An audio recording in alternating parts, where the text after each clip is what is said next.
अमीर लोग लग्जरी घड़ियां क्यों पहनते हैं?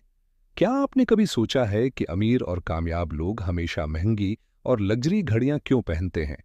आखिर ऐसी घड़ी में क्या खास बात होती है जो आम घड़ी में नहीं होती? असल में लग्जरी घड़ी सिर्फ वक्त देखने का जरिया नहीं होती, बल्कि यह एक स्टेटस सिंबल भी समझी जाती है। जब कोई शख्स महंगी घड़ी पहनता है, तो इससे उसकी शख्सियत, कामयाबी और स्टाइल का अंदाजा भी लगाया जाता है। दुनिया के कई कामयाब बिजनेसमैन और मशहूर लोग अक्सर एली मयार की घड़ियां पहनते हैं, जैसे रोलेक्स या पटेक फिलिपे।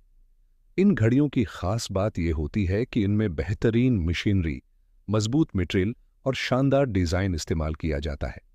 लग्जरी घड़ियां कई साल, बल्कि बाज औकात नस्लों तक चल सकती हैं।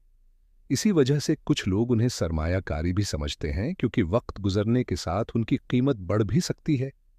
इसीलिए अमीर लोग लग्जरी घड़ी को सिर्फ एक चीज नहीं, बल्कि स्टाइल, मय्यार और कामयाबी की अलामत समझते हैं। आपको लग्जरी घड़ियां कैसी लगती हैं? कमेंट में जरूर बताएं।